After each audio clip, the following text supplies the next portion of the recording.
Halo, saya adalah seorang wanita berusia samtaan tahun yang dulunya seorang istri pejabat kampus, namun kini telah kembali menjadi mahasiswa biasa.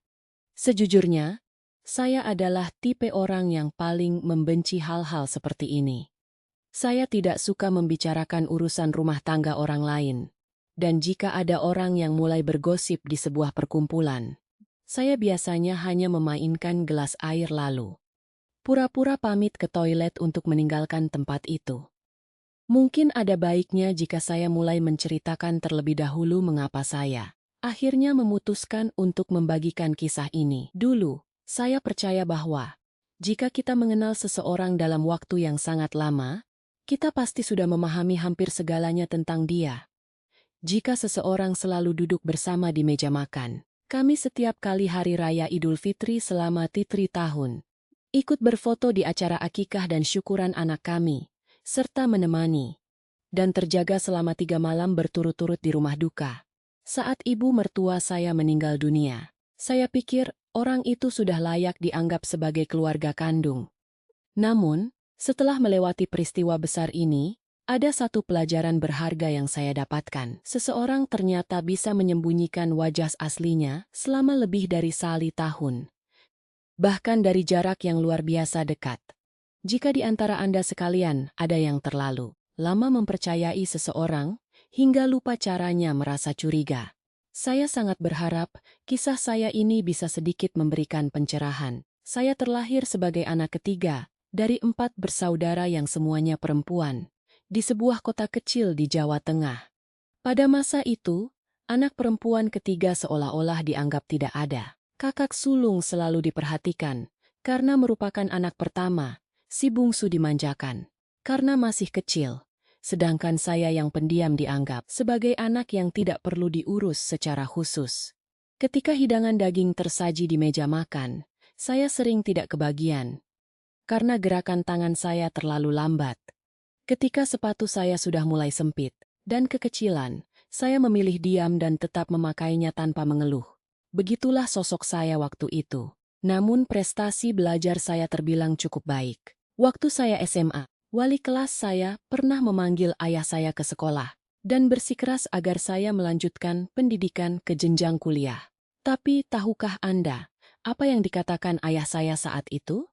Untuk apa anak perempuan disekolahkan tinggi-tinggi ke universitas? Toh nanti pas menikah hanya akan menghabiskan modal saja. Hari itu, sesampainya di rumah, saya sama sekali tidak menangis. Saya hanya masuk ke dalam kamar, lalu langsung belajar untuk ujian keesokan harinya. Sejak kecil saya memang memiliki sifat seperti itu. Betapapun marah dan sedihnya, hati saya tetap memaksakan diri mengerjakan apa yang harus saya lakukan. Bagaimanapun juga, akhirnya saya berhasil masuk ke perguruan tinggi di Yogyakarta. Tentu saja, seluruh biaya kuliah saya cari sendiri. Beruntung nilai akademik saya bagus, sehingga saya mendapatkan beasiswa. Saya bahkan berhasil melanjutkan studi hingga jenjang S2. Mungkin di zaman sekarang, hal itu terdengar biasa saja. Namun pada era tersebut, keputusan seorang anak perempuan untuk melanjutkan ke program Pascasarjana sempat membuat gempar seluruh keluarga besar. Akan tetapi, perlakuan yang saya terima di kampus sangat berbeda. Dosen pembimbing saya sangat menyayangi dan menghargai saya. Suatu hari, beliau memanggil saya dan memberitahu bahwa ada satu posisi asisten dosen yang kosong untuk semester depan, dan beliau bermaksud memberikan posisi itu kepada saya. Posisi itu bukan sekadar pekerjaan biasa. Biaya kuliah akan dibebaskan sepenuhnya, mendapatkan gaji bulanan, dan yang terpenting, posisi tersebut membuka jalan lebar bagi saya untuk melanjutkan studi hingga tingkat doktoral, S3. Hari itu, saya berdiri termangu tanpa daya di halte bus dekat kampus selama 30 menit. Sepanjang hidup saya, belum pernah ada kesempatan emas yang menghampiri tepat di depan mata seperti itu. Namun pada musim hujan, di tahun yang sama, ayah saya mendadak jatuh sakit. Beliau terjatuh di kamar mandi saat dini hari dan dilarikan ke rumah sakit, hingga akhirnya mengalami kelumpuhan dari pinggang ke bawah. Sejak saat itu, kondisi perekonomian keluarga kami langsung runtuh dalam sekejap. Satu-satunya orang yang diharapkan mampu membiayai pengobatan rumah sakit adalah saya. Saya masih mengingat jelas perkataan ibu saya Saaset. Beliau menggenggam erat tangan saya di lorong rumah sakit. Kamu harus berhenti kuliah, supaya keluarga kita bisa bertahan hidup. Bisakah kamu melanjutkannya nanti saja, saat usiamu sudah lebih dewasa? Dan sosok yang selalu setia mendampingi saya, di saat-saat terpuruk itu adalah suami saya. Waktu itu, suami saya adalah senior saya, yang terpaut 3 tingkat di atas saya. Dia adalah tipe pria yang sangat pendiam, bahkan jika kami berada di ruangan yang sama seharian penuh, dia mungkin tidak akan mengeluarkan lebih dari 10 patah kata. Namun, keterampilannya luar biasa cepat. Alat-alat laboratorium yang membuat semua orang kewalahan bisa langsung berfungsi normal, hanya dalam waktu 10 menit di tangannya. Oleh karena itu, para profesor sangat menyukainya. Saya masih mengingat dengan sangat jelas hari, ketika hati saya mulai luluh kepadanya. Hari itu, seluruh data eksperimen penelitian yang saya kerjakan semalaman suntuk mendadak hilang terhapus tanpa sisa.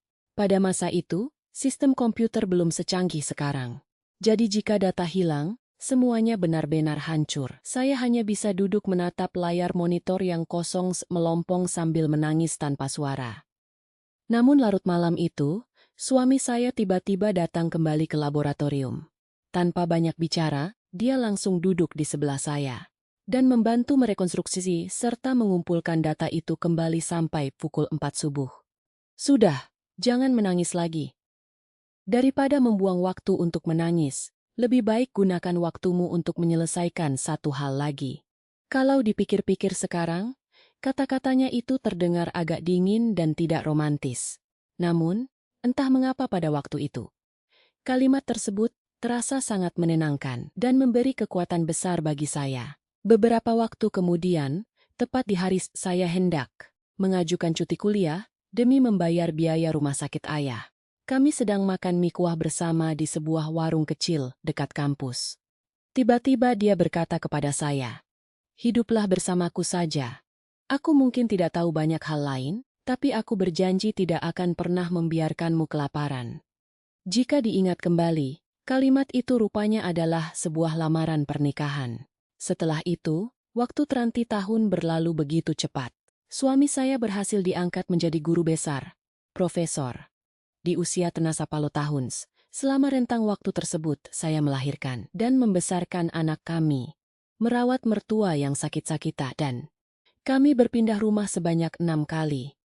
Banyak orang yang tidak tahu bagaimana rasanya menjalani hidup sebagai istri seorang profesor. Semua orang mengira hidup saya pasti sangat enak dan terpandang, karena selalu disapa dengan panggilan terhormat ibu dosen atau ibu pejabat kampus. Dari luar memang terlihat serba berkecukupan dan terhormat. Namun, panggilan kehormatan itu tidak bisa mengenyangkan perut. Terutama selama 8 tahun, ketika suami saya masih berstatus sebagai dosen luar biasa honorer. Kami harus bertahan hidup selama 4 bulan, hanya dengan mengandalkan honor mengajar 1 semester. Oleh sebab itu, saat itu saya diam-diam mengambil pekerjaan sampingan mengoreksi lembar jawaban bimbingan belajar anak-anak di rumah. Namun, hal itu tidak pernah boleh saya ceritakan kepada siapapun. Ibu mertua saya menegaskan bahwa jika ada orang yang tahu istri seorang akademisi melakukan pekerjaan serabutan seperti itu, hal tersebut akan mencoreng harga diri dan martabat suami saya. Bahkan setelah suami saya resmi diangkat menjadi dosen tetap dan profesor, keadaan hidup kami tidak serta-merta berubah drastis. Karena gajinya sudah tetap, kami memang tidak sampai kelaparan. Namun, tahukah Anda kemana perginya seluruh uang gaji itu? Uang itu habis untuk membayar iuran asosiasi akademik, mentraktir makan para mahasiswa bimbingannya, serta menyumbang untuk berbagai acara suka dan duka di lingkungan fakultas.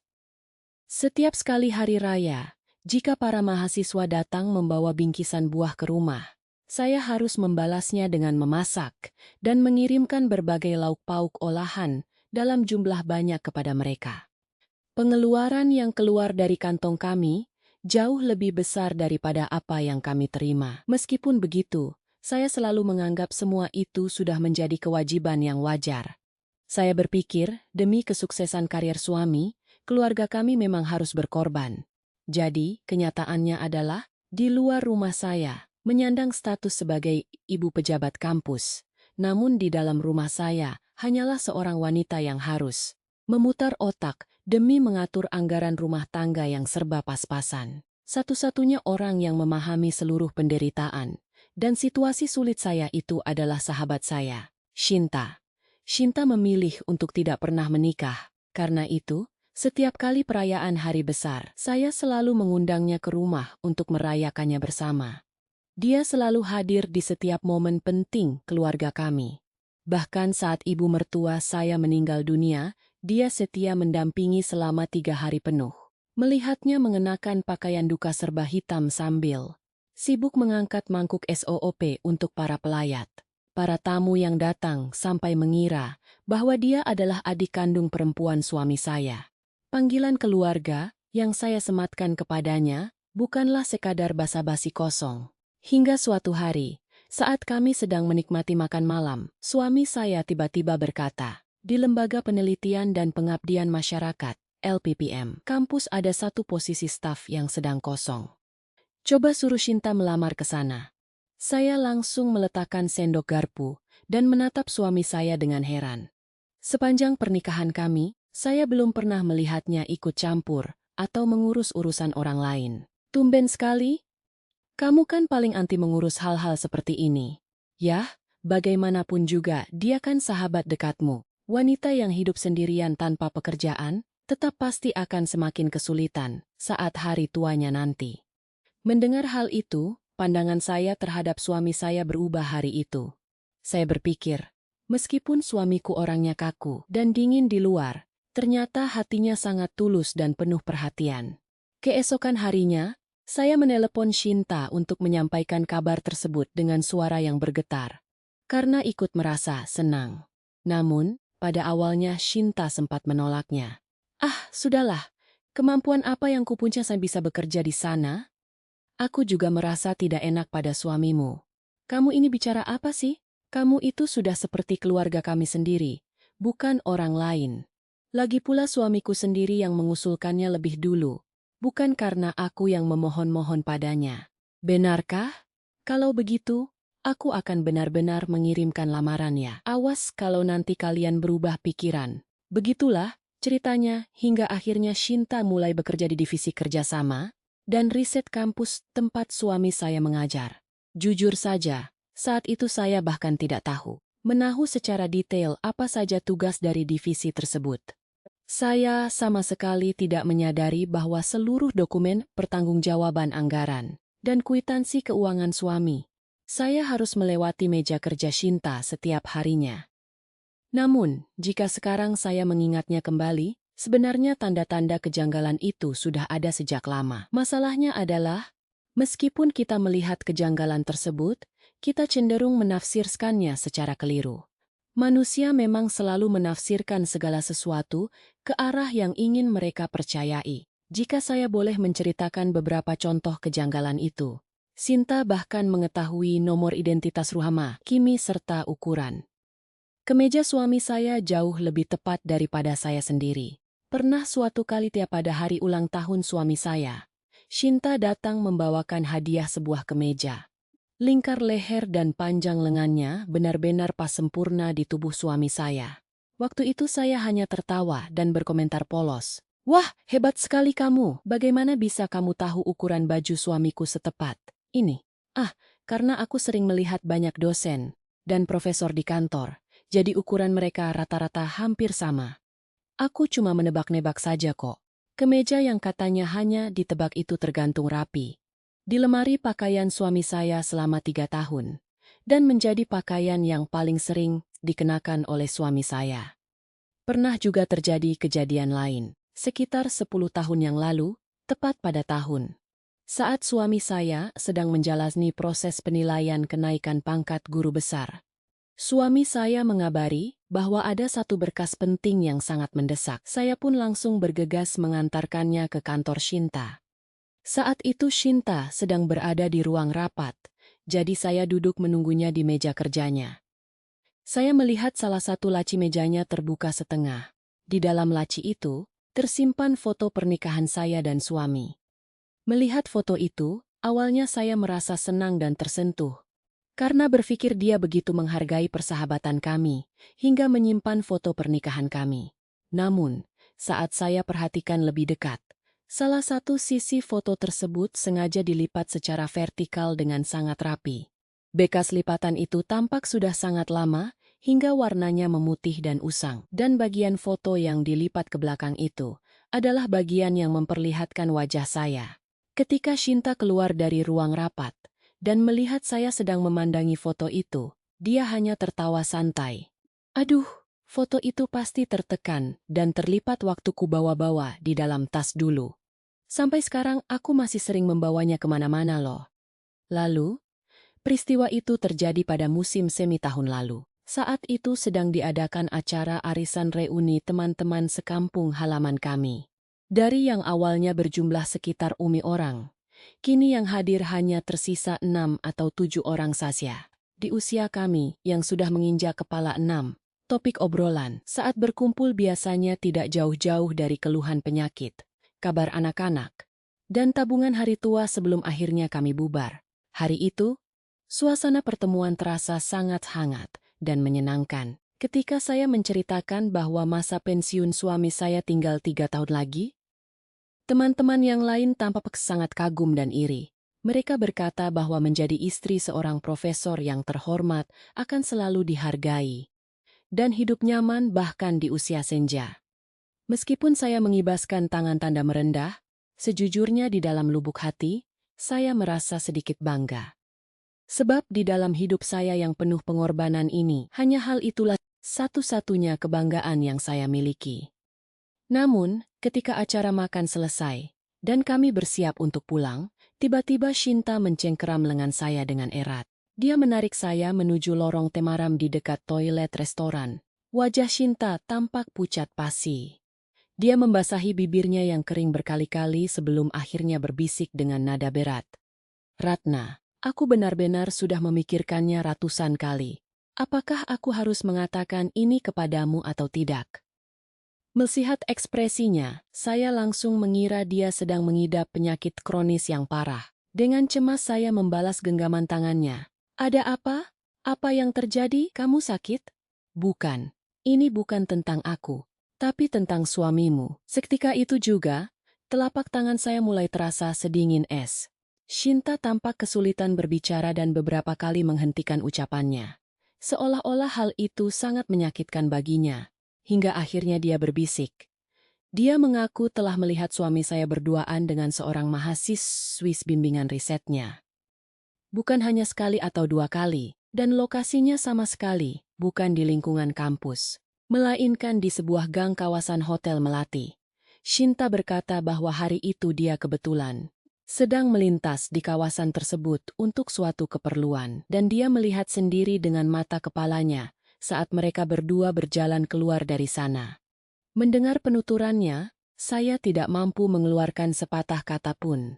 Rasanya sangat aneh. Saya pikir ketika seseorang mendengar kabar perselingkuhan suaminya, dia akan berteriak, histeris atau menangis tersedu-sesedu. Namun, saya justru hanya bisa menyandarkan satu tangan ke dinding lorong. Seluruh kekuatan di kedua kaki saya mendadak lenyap. Saat itulah, Shinta menggenggam erat tangan saya yang terkulai lemas. Tadinya aku benar-benar tidak berniat menceritakan ini kepadamu. Tapi kalau aku menyembunyikan hal sebesar ini darimu, aku merasa tidak pantas disebut sebagai sahabatmu lagi. Sejak kapan mereka berhubungan? Suara saya tercekat. Kalau soal itu aku juga tidak tahu pasti. Tapi dengarkan aku baik-baik, Ratna. Kamu sama sekali tidak boleh menceritakan hal ini kepada siapapun. Jangan pernah. Kenapa? Bagaimana mungkin aku bisa tinggal diam setelah mengetahui hal seperti ini? Kalau berita ini sampai tersebar keluar, kamu sendiri yang akan menanggung malu. Bayangkan jika istri seorang profesor membuat keributan di kampus dengan menuduh suaminya berselingkuh. Apa kamu pikir orang-orang akan mencaci suamimu? Tidak, mereka justru akan menyalahkan dan mencibirmu. Mereka akan berbisik, pasti istrinya yang tidak becus. melayani sampai suaminya mencari pelarian ke wanita lain. Karena aku adalah sahabat mula, aku memberitahumu secara diam-diam. Jadi untuk sementara waktu, simpan sendiri hal ini rapat-rapat. Paham? Saya bahkan tidak ingat bagaimana caranya saya bisa sampai ke rumah hari itu. Ketika kesadaran saya kembali pulih, saya mendapati diri, saya sudah berada di dapur dengan sendok kuah di tangan. Saya tetap menyiapkan hidangan makan malam seperti biasa. Menuangkan sayur lodeh panas ke mangkuk, menggoreng ikan kembung, dan menata sambal serta lalapan di atas meja. Sekitar pukul 11 malam, suami saya pulang ke rumah. Sambil melonggarkan ikatan dasinya, dia bertanya apakah masih ada nasi untuknya. Saya duduk di hadapannya dan memperhatikannya menyantap makanan itu suap demi suap. Menatap wajah pria itu, kepala saya terasa benar-benar kosong. Yang terlintas di benak saya hanyalah, siapakah sebenarnya pria yang sedang duduk di hadapanku ini? Kenapa menatapku seperti itu? Tanya suami saya heran. Tidak apa-apa, cuma melihat rambutmu yang ternyata sudah semakin banyak uban. Suami saya menghabiskan isi piringnya dengan tenang seolah tanpa beban sedikit pun. Lalu beranjak masuk ke dalam kamar tidur.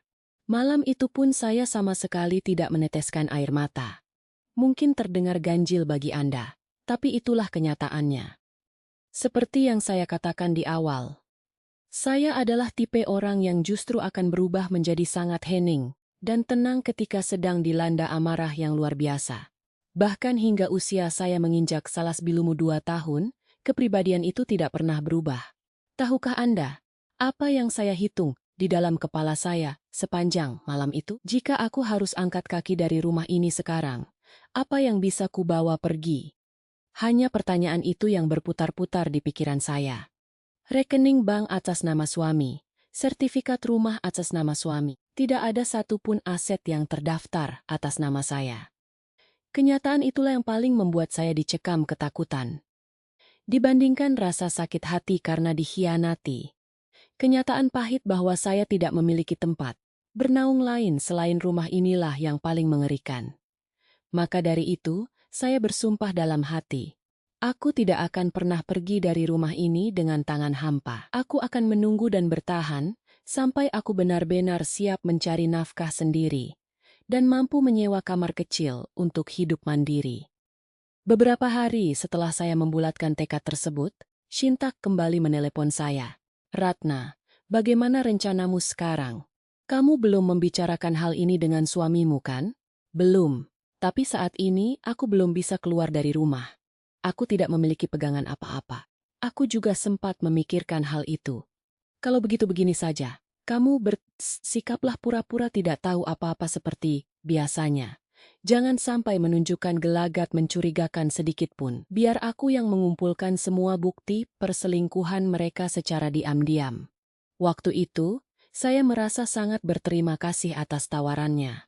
Bagaimanapun juga aku kan bekerja di dalam lingkungan kampus. Lanjut Shinta meyakinkan.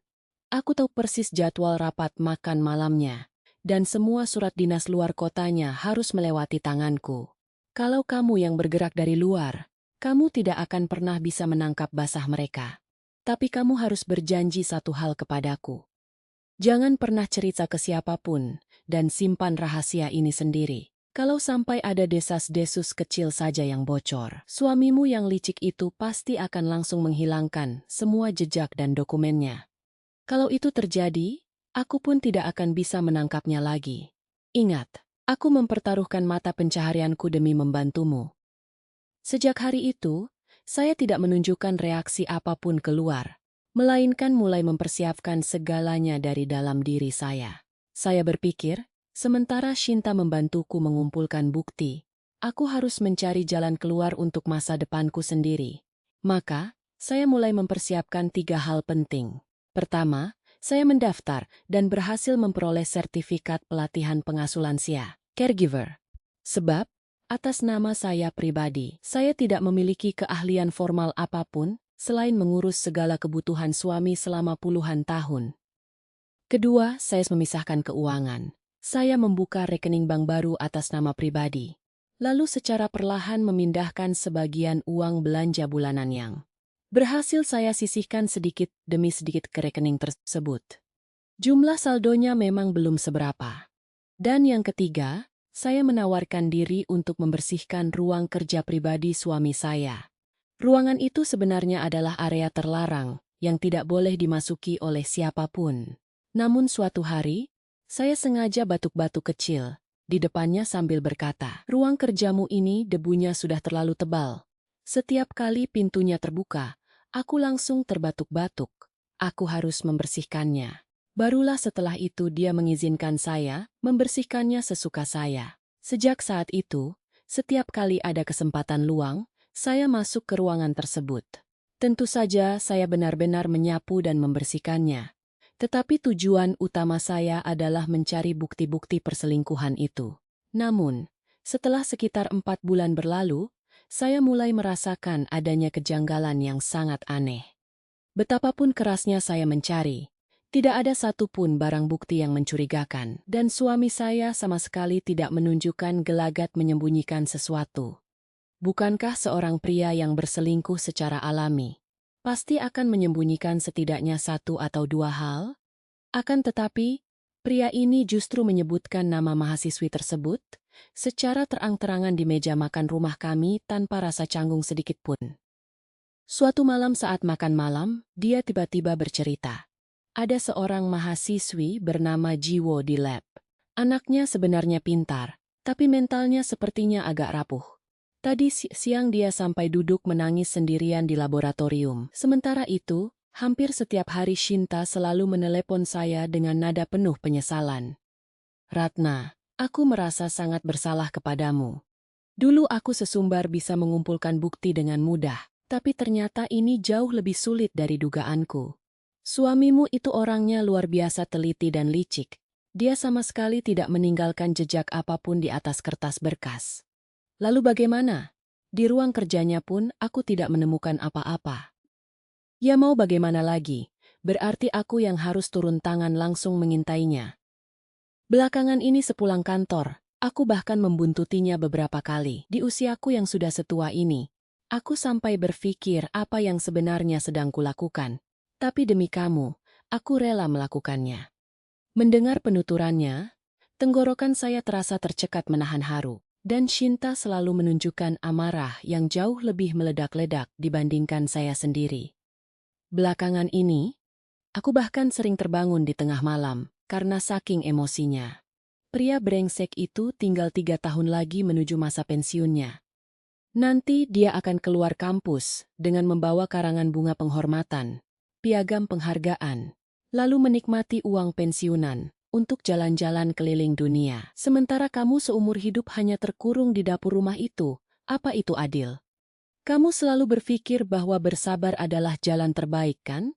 Tidak, Ratna. Orang seperti suamimu itu, kalau dibiarkan bersabar, dia akan merasa dirinya menang. Aku tidak akan membiarkan bajingan itu pensiun dengan nama baik dan terhormat. Hingga akhirnya, telepon penting itu masuk pada musim gugur tahun yang sama. "Ratna, akhirnya aku berhasil mendapatkan buktinya. Tapi tolong jangan sampai pingsan setelah melihat ini. Kuatkan hatimu baik-baik sebelum membukanya."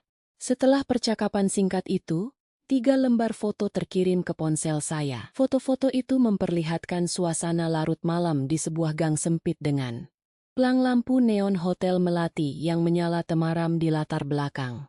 Di foto tersebut, tampak suami saya dan mahasiswinya sedang berjalan berdampingan keluar dari gang itu.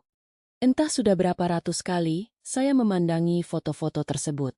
Saya memperbesar gambarnya, memperkecilnya, mematikan layar ponsel, lalu menyalakannya kembali berulang-ulang. Namun, menjelang subuh naluri saya menangkap sesuatu yang sangat janggal pada foto-foto itu. Di ketiga foto tersebut, wajah suami saya selalu tertangkap jelas menghadap lurus ke arah kamera. Sebaliknya, mahasiswi itu hanya terlihat siluet wajah sampingnya yang buram dan tidak fokus. Terlebih lagi, sudut pengambilan gambarnya benar-benar identik. Tinggi sudut lensa maupun arah kameranya sama persis.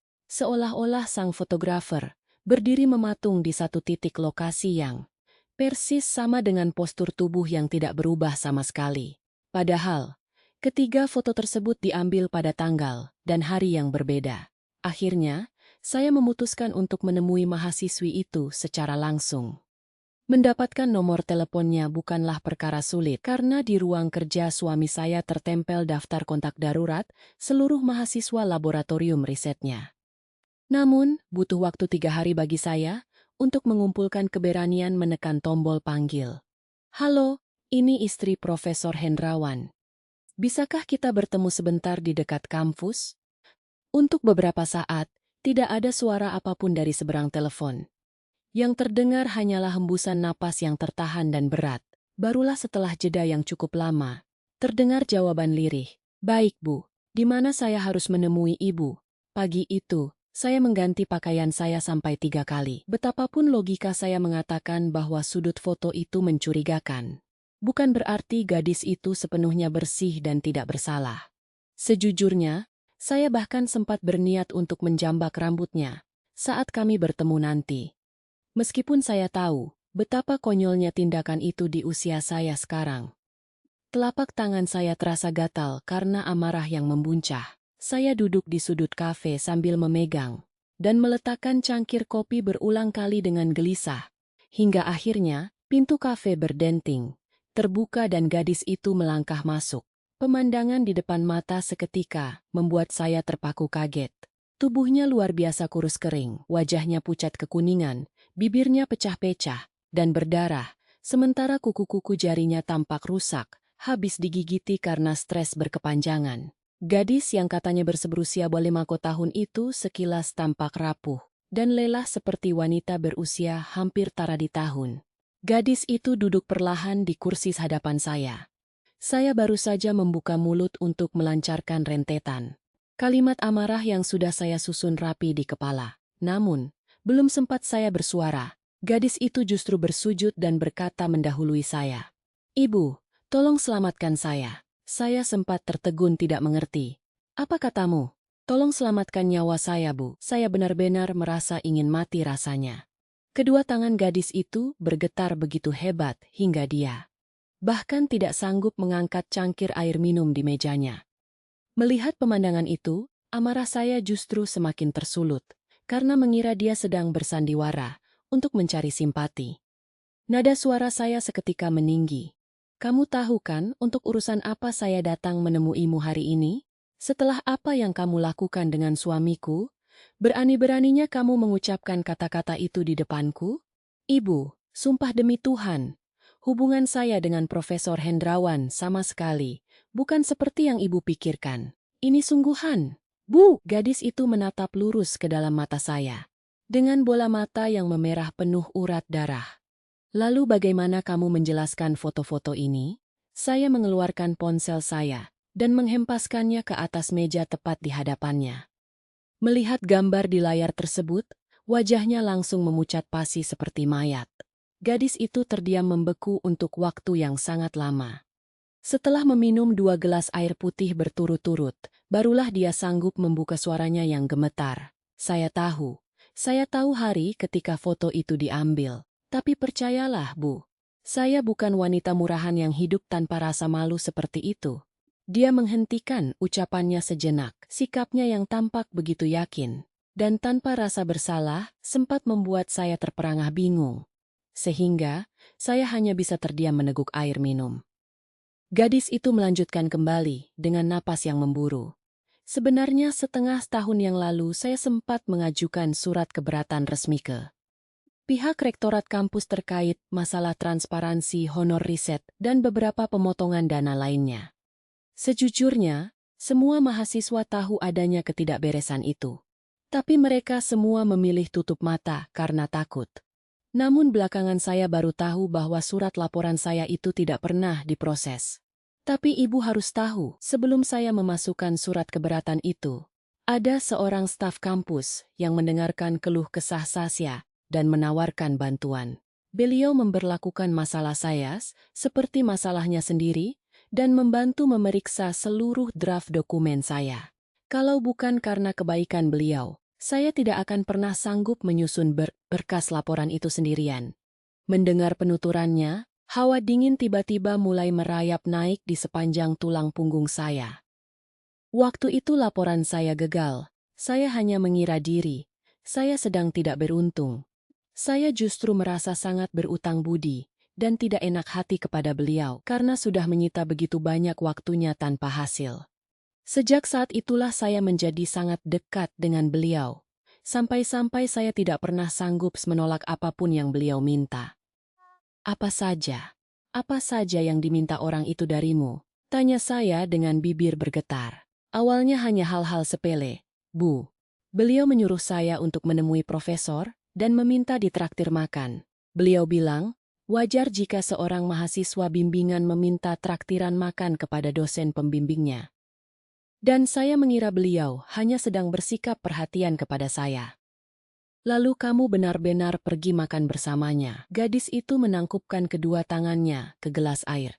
Iya, tapi setelah itu, beliau mulai menyuruh saya agar tidak mengajak profesor berdiskusi di dalam lingkungan kampus, melainkan di luar area kampus. Beliau beralasan kalau di lab ada banyak mahasiswa lain, sehingga profesor tidak bisa berbicara dengan leluasa. Saya pikir alasan itu masuk akal, karena di lab profesor memang sangat pendiam. Jadi kami memang bertemu di luar. Tapi demi Tuhan kami hanya murni mendiskusikan revisi tesis saya. Lalu kenapa bisa ada foto kalian di tempat seperti ini, apalagi di larut malam begini? Karena sejak saat itu, staf wanita itu selalu menentukan jam pertemuannya di malam hari, dan tempatnya pun selalu di sekitar gang kawasan hotel itu. Saya menatap lekat-lekat wajah gadis di depan saya. Dia tampak tertunduk lesu persis seperti anak kecil yang sedang diadili atas kesalahan yang tidak sepenuhnya dia pahami. Kenapa kamu menurut saja pada perintahnya? Kalau kamu merasa perbuatannya aneh dan mencurigakan, kenapa tidak menolak? Setelah terdiam cukup lama, gadis itu mengangkat kepalanya dengan air mata yang mulai menggenang. Ibu, keadaan ekonomi keluarga saya sangat sulit. Ayah saya sudah lama menderita sakit keras dan terbaring di tempat tidur. Sementara ibu saya bekerja membanting tulang sebagai buruh. Cuci piring di warung makan, sampai persendian lututnya rusak. Saya masih punya adik yang harus dibiayai sekolahnya. Satu-satunya sumber pendapatan saya untuk bertahan hidup dan melanjutkan kuliah bukan hanya dari honor riset, tapi juga dari alokasi beasiswa kerja paruh waktu dan posisi asisten pengajar di kampus. Dan seluruh alokasi posisi asisten serta beasiswa kerja paruh waktu itu, semuanya diputuskan dan dikelola langsung oleh divisi tempat staf wanita itu bekerja. Mendengar pengakuannya, napas saya seketika tercekat di tenggorokan. Bayangan masa muda saya puluhan tahun silam mendadak melintas dan bertumpuk di depan mata saya. Gadis malang ini berada dalam posisi yang persis sama dengan saya di masa lalu. Kalau saya berani membantah atau menolak perkataan beliau, lanjutnya dengan suara parau, nama saya akan langsung dicoret dari daftar penerima beasiswa kerja untuk semester berikutnya. Saya sudah melihat banyak teman saya yang dikeluarkan begitu saja tanpa alasan yang jelas. Hanya diberitahu bahwa kuota pendaftar sedang penuh. Kalau itu terjadi pada saya, masa depan saya tamat, Bu. Makanya, apapun yang beliau perintahkan, saya terpaksa menuruti semuanya, meski hati saya menjerit curiga. Gadis itu berhenti sejenak, lalu berbisik sangat pelan. Tapi ada satu hari di mana saya benar-benar yakin bahwa ada niat jahat di balik semua ini. Kapan itu? Musim gugur tahun lalu. Beliau membelikan saya sepotong gaun wanita dan memaksa saya untuk memakainya saat menemui profesor. Beliau beralasan bahwa profesor akhir-akhir ini sedang banyak pikiran. Jadi saya harus berpenampilan lebih cerah dan menarik di depannya. Mendengar hal itu saya langsung tersentak sadar. Apa sebenarnya yang sedang kulakukan? Jadi malam itu saya sengaja tidak datang dan beralasan sedang sakit. Keesokan harinya, beliau langsung memanggil saya ke ruangannya, meletakkan selembar berkas di depan wajah saya, dan memberikan ancaman terselubung. Berkas itu adalah draft daftar nama penerima bantuan kerja semester depan, dan nama saya sudah tidak ada di sana. Sambil tersenyum dingin, beliau berkata agar saya bersikap kooperatif dan menuruti semua arahannya jika ingin nama saya tetap aman. Suasana di dalam kafe mendadak hening mencekam. Yang terdengar hanyalah suara dengung mesin penggiling biji kopi dari kejauhan. Dengan susah payah, saya memberanikan diri bertanya, "Pesan-pesan instruksi itu, apa masih kamu simpan di ponselmu?" Gadis itu buru-buru merogoh tasnya dan mengeluarkan ponselnya. Tangannya bergetar sangat hebat, hingga dia salah menekan pola kunci layar sebanyak 3 kali. Setelah terbuka, dia memutar layar ponsel itu dan memperlihatkannya kepada saya. Daftar percakapan teks di aplikasi pesan itu begitu panjang hingga layarnya harus digulir ke bawah berkali-kali. Di dalam kepala saya berkecamuk pertanyaan besar. Siapakah sebenarnya pegawai kampus yang tega merancang skenario sekeji ini? Apakah dia memiliki dendam kesumat masa lalu terhadap suamiku? Dengan jemari yang gemetar hebat, pandangan mata saya bergerak menuju bagian paling atas layar untuk melihat nama pengirim pesan tersebut. Dan seketika itu juga, ponsel di tangan saya terlepas dan meluncur jatuh ke pangkuan saya. Nama kontak yang tertera di sana adalah sosok yang selama tahun lamanya saya panggil dengan sebutan sahabat terdekat. Wanita yang menggenggam erat tangan saya di lorong toilet sambil berbisik, "Jangan bilang siapa-siapa. Aku menceritakan ini hanya karena aku sahabatmu." Wanita yang sudah saya anggap seperti darah daging saya sendiri. Shinta. Hari itu, setelah melangkah keluar dari kafe, saya memutuskan untuk berjalan kaki pulang ke rumah. Jarak tempuh yang biasanya memakan waktu 4 halte bus itu saya lalui dengan berjalan kaki selama 2 jam penuh di bawah terik matahari. Saya bahkan tidak merasakan pegal di kaki saya, karena di dalam kepala saya hanya ada satu kalimat berbisa yang terus terngiang-ngiang tanpa henti. Biar aku yang mengumpulkan semua bukti perselingkuhan mereka secara diam-diam. Sejak hari itu, saya mulai merekonstruksi dan menghitung ulang seluruh kepingan ingatan saya dari awal. Hari itu mahasiswi tersebut telah mengirimkan seluruh tangkapan layar percakapan instruksi dari Shinta kepada saya. Jumlahnya hampir mencapai 100 lembar foto. Karena penglihatan saya sudah mulai rabun, saya mengenakan kacamata baca tebal dan duduk memeriksa berkas-berkas digital itu hingga pukul 3 subuh, sambil membuka buku agenda catatan harian saya. Saya mencocokkan tanggal-tanggal kepulangan suami saya yang larut malam dan berbau minuman keras selama setahun terakhir, dengan tanggal pengiriman pesan Shinta kepada gadis itu. Semakin saya memeriksanya, semakin bulu kutsuk saya meremang ngeri. Setiap tanggal di mana suami saya pulang terlambat dalam keadaan lelah dan mabuk, ternyata sama persis dengan tanggal di mana Shinta mengirimkan pesan instruksi pemaksaan kepada gadis itu untuk menemuinya di lokasi tersebut. Seluruh catatan kecurigaan yang saya kumpulkan selama setahun penuh untuk mencurigai suami saya, pada kenyataannya hanyalah sebuah jadwal sandiwara yang telah dirancang dengan sangat rapi dan berdarah dingin oleh sahabat saya sendiri. Beberapa hari kemudian, telepon dari Shinta kembali berdering. "Ratna, aku meneleponmu karena ada hal yang sangat mendesak untuk dibicarakan. Kamu sekarang benar-benar harus mengambil keputusan tegas." Saya mencengkeram gagang telepon dengan kedua belah tangan. "Keputusan apa maksudmu?" "Kita harus melaporkan bajingan itu ke pihak universitas. Dengan bukti foto-foto ini, sidang etik dan Dewan Kehormatan kampus pasti akan langsung dibentuk untuk mencopot jabatannya.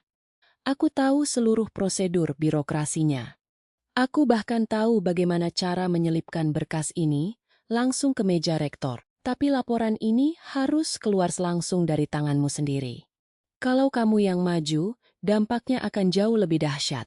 Kalau staf biasa sepertiku yang melapor, orang-orang hanya akan menganggap ini konflik bawahan yang ingin menjatuhkan atasannya. Tapi kalau kamu, istri sah yang sudah mendampinginya selama 10 tahun, yang maju menuntut keadilan, ceritanya akan sangat berbeda." Suara Shinta terdengar semakin berapi-api di seberang telepon. "Semua orang di kampus pasti akan berdiri di pihakmu. Kamu cukup datang dan berteriak sekali saja di depan gedung rektorat. Hari itu juga riwayat karier, suamimu akan tamat selamanya." Mendengar ucapannya yang begitu menggebu-gebu, Ujung-ujung jari saya mendadak terasa kebas dan dingin. Akhirnya saya paham seutuhnya. Inilah muara akhir dari seluruh rencana busuk yang telah dia susun selama ini. Beri aku waktu untuk berpikir sebentar, bisik saya lirih. Berpikir apa lagi, Ratna? Usiamu sekarang sudah 14 tahun. Kalau suamimu keburu pensiun dengan tenang dalam 3 tahun ini, kamu tidak akan mendapatkan kompensasi apa-apa. Kalau tidak dihancurkan sekarang, kamu tidak akan pernah punya kesempatan lagi. Apa? Kamu rela membiarkan pria munafik itu terus berjalan dengan kepala tegak dan terhormat? Tenang saja, aku akan mengurus semuanya untukmu. Draft surat tuntutannya biar aku yang tuliskan. Kamu hanya perlu membubuhkan tanda tangan lalu datang ke kampus. Paham? Baiklah, aku mengerti. Jawab saya sebelum akhirnya memutuskan sambungan telepon. Saya duduk mematung di kursi untuk waktu yang sangat lama. Barulah pada saat itulah saya bisa melihat dengan sangat jernih apa sebenarnya yang paling diinginkan oleh Shinta. Dia sama sekali tidak menginginkan saya bercerai secara damai dan tenang dengan suami saya. Perceraian biasa tidak memiliki arti apa-apa baginya. Yang wanita itu inginkan adalah menghancurkan martabat dan nama baik suami saya sehancur-hancurnya.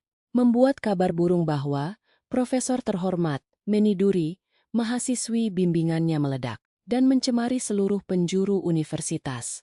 Dia ingin melihat reputasi akademik yang dibangun suami saya dengan susah payah selama 13 tahun, runtuh berkeping-keping dalam satu malam. Dan saya hanyalah sebuah senjata tajam di papan catur permainannya. Saya adalah sebilah belati yang telah dia asah perlahan-lahan. Di sampingnya selama tahun untuk menikam suami saya sendiri. Namun, hingga detik itu pun ada satu hal yang masih belum bisa saya pahami dengan akal sehat saya. Mengapa dia harus bertindak sejauh dan sekeji ini? Mengapa setelah menempel dan berpura-pura menjadi sahabat setia keluarga kami selama tahun lamanya, dia begitu bernafsu mengubur hidup-hidup karier dan masa depan suami saya? Rasa penasaran dan kebingungan yang menyesakkan dada itu membuat saya sama sekali tidak bisa memejamkan mata. Akhirnya, saya memutuskan untuk membeberkan semuanya kepada suami saya. Namun, saya sempat bingung bagaimana cara memulai percakapan tersebut setelah menundanya selama 3 hari. Suatu malam setelah menyiapkan makan malam dan menunggu suami saya menghabiskan makanannya, saya meletakkan hasil cetakan ketiga lembar foto tersebut tepat di atas meja makan di hadapannya. Suami saya memandangi foto-foto itu tanpa berkedip. Saya menatap lekat-lekat raut wajahnya. Saya mengira dia akan terkejut atau panik. Tetapi dia sama sekali tidak menunjukkan keterkejutan. Dia hanya menatap gambar itu dalam waktu yang cukup lama. Lalu menghela napas dan berucap singkat. Ini pasti perbuatan Shinta. Sendok di tangan saya seketika terlepas ke meja. Apa? Bagaimana kamu bisa tahu secepat itu?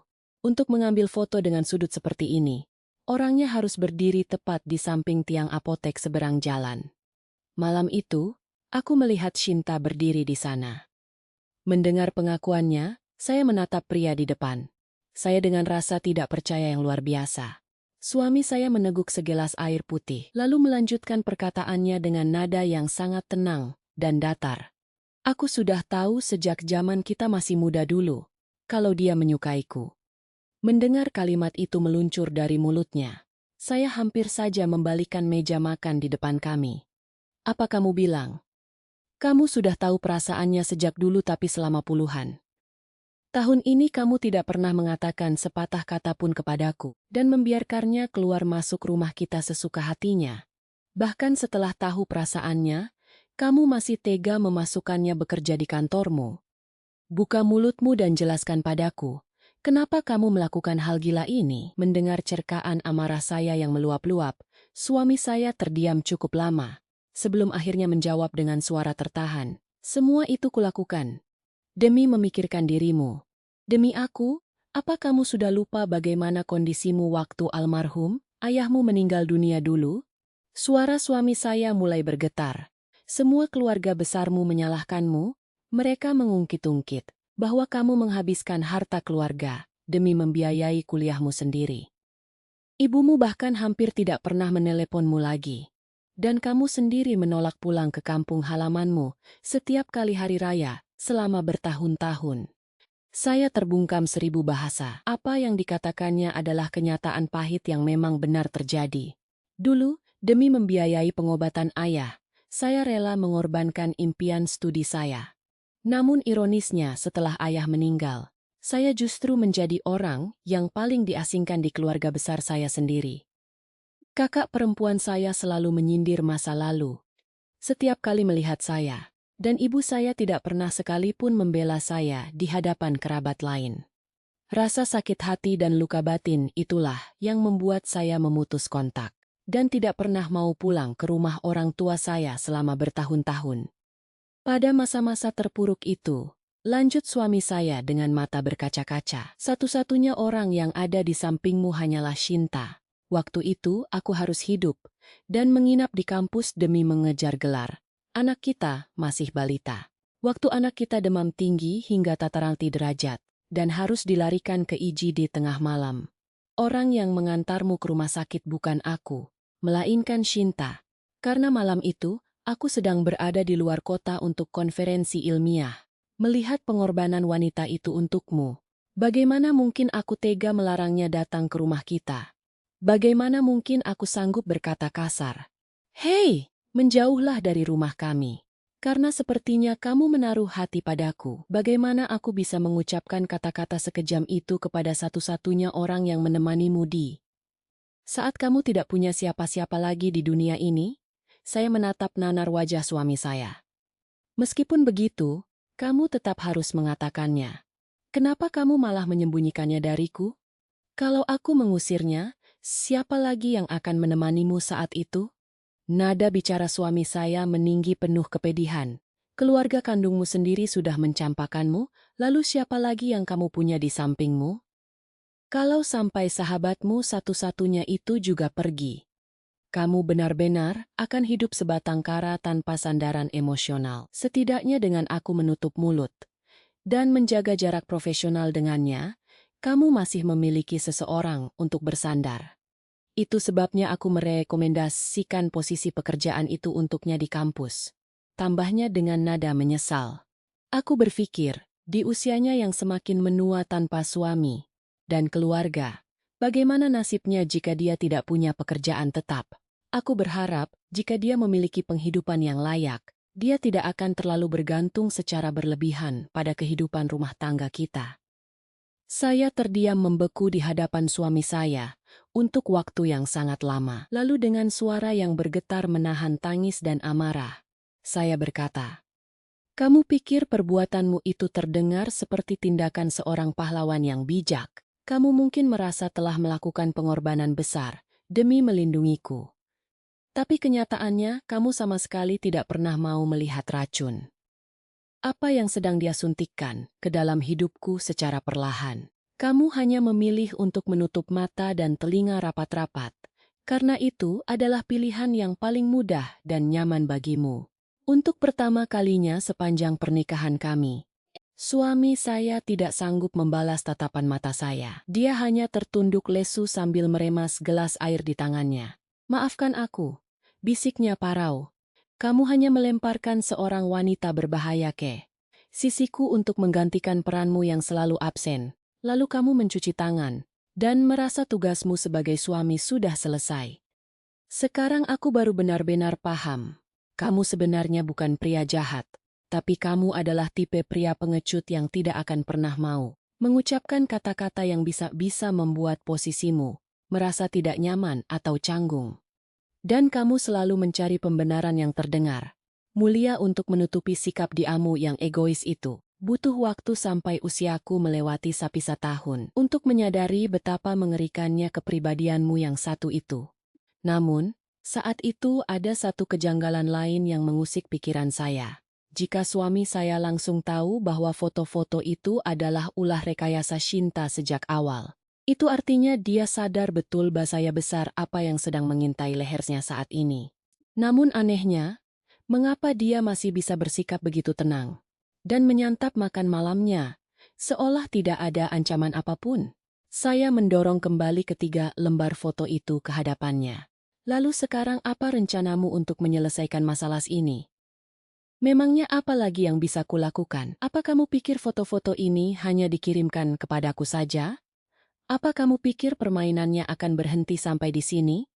Barulah saat itu suami saya mengangkat kepalanya dan menatap saya dengan cemas. Tahukah kamu apa alasan sebenarnya dia mengirimkan foto-foto fitnah ini kepadaku? Dia menyuruhku membawa berkas ini ke rektorat kampus. Setiap hari dia meneleponku, mendesakku untuk segera melaporkanmu ke Dewan Kehormatan Etik. Dia bahkan sudah menuliskan surat tuntutannya dan menyuruhku hanya tinggal membubuhkan tanda tangan. Kalau saja aku termakan hasutannya dan menuruti kata-katanya hari ini, kamu akan langsung dicap sebagai profesor bejat yang meniduri mahasiswi bimbingannya sendiri. Gadis malang itu akan dihancurkan masa depannya sebagai wanita penggoda, dan aku akan menjadi wanita tua gila yang mengamuk di depan publik. Itulah hasil akhir yang sangat dia nantikan. Mendengar pemaparan saya, wajah suami saya seketika memucat seputih kertas. Lidahnya keluh tak mampu berkata-kata, hingga akhirnya dia bergumam panik. Kalau begitu, kamu cukup menolak untuk tidak pergi ke kampus melaporkannya, kan? Mendengar tanggapannya yang begitu naif, saya sampai tertawa getir, karena saking ironisnya. Sampai detik ini pun kamu benar-benar masih belum mengerti apa-apa, ya? Apa kamu pikir semuanya akan selesai hanya dengan aku berdiam diri di rumah? Jika rencananya lewat tanganku gagal, dia pasti akan mencari cara lain. Entah menyebarkannya secara anonim di forum daring kampus, membocorkannya ke senat mahasiswa, atau melemparkannya ke wartawan media semassa. Kalau itu terjadi, kita akan dibantai habis tanpa sempat mempersiapkan pembelaan apapun. Dan, apa kesalahan gadis bimbinganmu itu sampai harus menanggung aib sekeji ini? Bagaimana dia bisa melanjutkan hidupnya dengan kepala tegak? Apa kamu pernah melihat kondisinya belakangan ini? Usianya baru 2 tahun. Tapi kuku-kuku jarinya sudah habis rusak digigiti karena depresi berat. Dia adalah mahasiswi yang telah mengabdi di laboratoriummu selama 6 tahun. Suami saya langsung menangkupkan kedua telapak tangannya ke wajahnya yang tampak hancur. Sepanjang hidup bersamanya, baru kali ini saya melihatnya berada dalam kondisi yang begitu putus, asa dan tak berdaya. Lalu, apa yang harus kulakukan sekarang? Suaranya bergetar menahan tangis penyesalan. Malam itu, saya duduk tegak di hadapannya dan menegaskan dengan nada dingin, aku melakukan semua ini bukan semata-mata demi menyelamatkan nama baikmu. Tapi aku tidak akan pernah membiarkan seorang anak muda yang tidak bersalah dihancurkan hidup dan masa depannya atas kejahatan yang tidak pernah dia perbuat. Membiarkan hal itu terjadi sama saja dengan membunuhnya secara perlahan. Suami saya mengangguk pasrah tanpa setuju. Lalu, saya menanyakan satu hal krusial yang terus mengganjal di benak saya. Bagaimana sebenarnya mekanisme pencairan honor dan dana riset mahasiswa? Bimbinganmu selama ini? Uang dari bendahara universitas biasanya ditransfer langsung ke rekening bank masing-masing mahasiswa. Aku tidak pernah ikut campur dalam urusan teknis seperti itu. Tapi mahasiswamu bilang, sejak beberapa tahun lalu, pengelolaan rekening dan buku tabungan mereka ditarik untuk dikelola oleh Divisi Kerja sama LPPM. Siapa staf yang memegang kendali atas rekening-rekening itu? Shinta. Mendengar nama itu terucap, kedua tangan saya mencengkeram erat tepi meja makan. Lagi-lagi kebenarannya terungkap. Pria bodoh ini tidak pernah sekalipun mengecek atau memastikan kemana aliran dana mahasiswanya mengalir dan mengapa buku tabungan serta kartu ATM mereka tidak berada di tangan pemiliknya sendiri. Selama bertahun-tahun, suami saya telah menyandarkan punggungnya dengan tenang kepada seorang wanita yang sedang menggenggam belati tajam siap menusuk jantungnya dari belakang. Malam itu juga, saya langsung menghubungi mahasiswi bimbingan suami saya melalui sambungan telepon. Panggilan itu dijawab bahkan sebelum nada dering kedua selesai berbunyi. Namun, begitu sambungan terhubung, lidah saya sempat keluh untuk memulai pembicaraan. Saya merasa sangat bersalah karena menyadari bahwa saya akan memintanya melakukan sesuatu lagi. Setelah selama 1,5 tahun terakhir, gadis malang ini hidup dalam tekanan dan paksaan, kini giliran saya yang akan memintanya terlibat dalam sebuah skenario berbahaya. Beruntung, gadis itu membuka suara terlebih dahulu dengan nada santun. Ibu, silakan bicara, Bu. Iya nak, apa kamu sudah makan malam? Ibu menelepon karena ada satu hal penting yang ingin ibu minta bantuanmu. Tapi sebelum itu, ada satu hal yang harus kamu ketahui terlebih dahulu. Napas saya tertahan sejenak sebelum melanjutkan. Profesor Hendrawan sekarang sudah mengetahui seluruh duduk perkaranya. Terdengar suara tarikan napas kaget yang sangat dalam dari seberang telepon, disusul oleh kepanikan yang luar biasa. Ibu, lalu bagaimana nasib saya sekarang? Apakah saya sudah tidak boleh datang ke laboratorium lagi? Kalau profesor tahu saya menuruti perintah wanita itu selama ini, beliau pasti mengira saya berniat jahat padanya. Padahal demi Tuhan saya tidak tahu apa-apa, Bu. Bukan begitu, nak. Dengarkan ibu baik-baik. Ibu sudah menceritakan semuanya kepada profesor. Tentang alasan mengapa kamu terpaksa menuruti perintahnya. Dan tentang bukti pesan ancaman yang memaksamu berdiri di tempat itu. Jadi sekarang, rahasia ini bukan lagi menjadi beban yang harus kamu tanggung sendirian. Keheningan panjang menyelimuti seberang telepon. Yang terdengar hanyalah suara, isak tangis tertahan yang perlahan pecah. Oleh karena itu, permintaan tolong dari ibu adalah, jika mulai besok wanita itu menyuruhmu melakukan sesuatu lagi, lakukanlah persis seperti yang biasa kamu lakukan. Jangan menolak satu perintah pun. Dan bersikaplah seolah-olah kamu sama sekali tidak mengetahui apa-apa. Ibu, apakah saya benar-benar harus melakukannya lagi? Saya sangat takut. Ibu tahu persis betapa beratnya hal ini bagimu, nak. Tapi kali ini keadaannya sangat berbeda. Jika dulu kamu melakukannya dalam kondisi tidak tahu apa-apa dan terjebak sendirian, kali ini kita bergerak bersama dengan kendali penuh di tangan kita. Profesor sudah tahu. Dan ibu pun berdiri di belakangmu. Jika kita melarikan diri atau menunjukkan gelagat curiga sekarang, wanita itu pasti akan menggunakan cara kotor lain untuk menyebarkannya ke publik secara anonim. Jika itu terjadi, nama baikmu sebagai akademisi muda yang memiliki masa depan cerah akan hancur lebur tanpa sempat membela diri. Dan ibu bersumpah tidak akan pernah membiarkan masa depanmu dihancurkan seperti itu.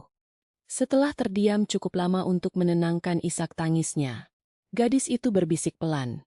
Ibu, bolehkah saya menanyakan satu hal? Tentu, tanyakan apa saja. Semua hal buruk yang saya lakukan karena menuruti perintahnya selama ini.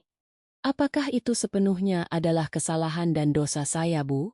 Mendengar pertanyaan polos yang menyayat hati itu, tenggorokan saya tercekat menahan air mata. Saya bisa merasakan betapa tersiksanya jiwa anak ini selama 1,5 tahun terakhir hidup di bawah bayang-bayang rasa bersalah yang teramat pekat. Dengarkan ibu baik-baik, nak. Kesalahan mutlak ada pada orang jahat yang memanfaatkan posisinya untuk memaksamu. Ingatlah satu hal itu seumur hidupmu. Malam itu, gadis tersebut menangis tersedu-sedu, meluapkan seluruh beban di dadanya melalui sambungan telepon. Sebelum menutup panggilan, saya menambahkan satu pesan hangat. Dan akhir pekan ini, datanglah ke rumah ibu.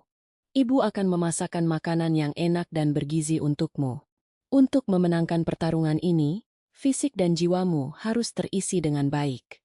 Malam itu juga, saya memberanikan diri menelepon Shinta. Meskipun lidah saya terasa keluh dan jijik. Bahkan hanya untuk sekadar memanggil namanya sebagai sahabat. Saya menelan segelas air putih, menekan seluruh gejolak amarah di dada, lalu berbicara dengan nada suara yang sengaja saya buat serak dan bergetar putus asa. Halo Shinta, iya Ratna. Ada apa dengan suaramu? Kenapa kamu terdengar seperti habis menangis? Aku sudah tidak sanggup lagi menahannya. Rasanya mentalku sudah benar-benar berada di batas akhir. Dari seberang telepon, terdengar hembusan napas lega yang sangat tipis. Sebuah hembusan napas kepuasan dari seseorang yang merasa mangsanya telah masuk ke dalam perangkap. Aduh Ratna, jangan menangis lagi, kuatkan hatimu. Tenang. Kan ada aku di sampingmu. Kurasa sekarang memang sudah saatnya kita bertindak. Saya memegang gagang telepon erat-erat dengan kedua belah tangan. Namun anehnya, kali ini jemari saya tidak bergetar sedikit pun. Tapi aku benar-benar buta soal birokrasi kampus. Aku takut kalau melangkah sendirian, aku hanya akan dipermalukan dan menjadi bahan tertawaan orang. Serahkan semuanya kepadaku. Apa yang perlu kamu takutkan? Aku yang akan mempersiapkan seluruh dokumen dan jalur pelaporannya. Terima kasih banyak, Shinta. Di dunia ini, aku benar-benar hanya bisa mengandalkanmu seorang. Entah bagaimana kata-kata dusta itu bisa meluncur begitu lancar dari bibir saya. Sepanjang hidup saya yang selalu dilandasi oleh kejujuran. Itulah pertama kalinya saya melontarkan kalimat kepalsuan demi membalas sebuah pengkhianatan. 2 bulan berikutnya menjadi periode waktu yang paling aneh dan menegangkan sepanjang hidup saya. Setiap hari, saya harus berkomunikasi secara intensif dengan Shinta melalui telepon.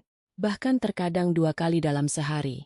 Suara wanita itu terdengar begitu bersemangat dan penuh energi selama tari tahun mengenalnya. Belum pernah sekalipun saya mendengarnya berbicara begitu banyak dan antusias seperti itu. Ratna, semalam suntuk, aku begadang menyusun draft surat tuntutannya. Sekarang berkasnya sudah kukirimkan ke surelmu. Coba kamu baca dan periksa. Apakah ada bagian yang perlu diperbaiki? Dokumen resmi yang disusunnya itu memiliki ketebalan yang luar biasa. 12 halaman penuh. Judul: dokumen tuntutan itu tertulis dengan sangat formal dan kejam. Surat tuntutan pelanggaran kode etik, kehormatan tenaga pendidik, dan dugaan hubungan tidak patut antara dosen pembimbing dengan mahasiswa bimbingan. Saya mencetak dokumen tersebut, lalu memperlihatkannya kepada putri kandung saya. Setelah membaca setiap lembar berkas itu dengan teliti, putri saya menatap saya dengan takjub bercampur ngeri.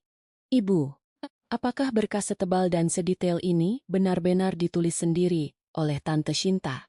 Iya, Nak, Ibu. Coba lihat bagian ini. Di sini tercantum rincian tanggal dan jam rapat internal laboratorium ayah secara sangat akurat. Informasi rahasia internal seperti ini mustahil bisa diketahui oleh pihak luar kampus saat menulis surat dakwaan ini. Tante Shinta secara tidak sadar justru membeberkan sendiri seberapa jauh keterlibatannya memata-matai ayah dari dalam. Pada saat itulah saya menyadari kelemahan terbesar sahabat saya.